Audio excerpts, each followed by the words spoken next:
Nag-crave ako sa carbonara. Kaso yung lulutuin kong carbonara ay yung simple lang. Una nga ay pinakuluan ko muna yung pasta.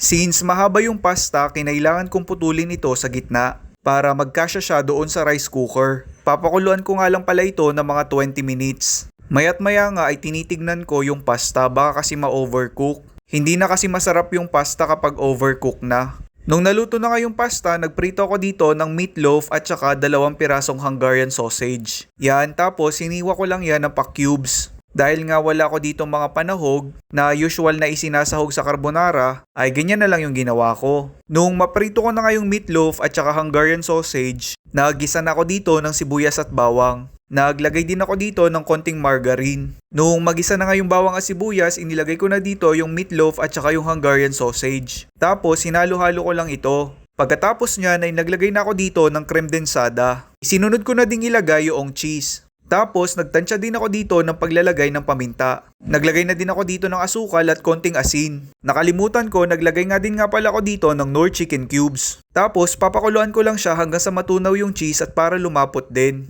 Nung medyo malapot na nga ay inilagay ko na dito yung pasta. Aba ay habang hinahalo ko ako'y natatakam na. Ay napakasimple nga lang pala ng luto kong Maigi nga na tayo ay nagluluto ng mga ganito. Ay makakaminus din tayo ng mga gastos kapag doon tayo kumain sa labas, di ba? Ay siya, luto na, tiyak, busog na naman ang tiyan.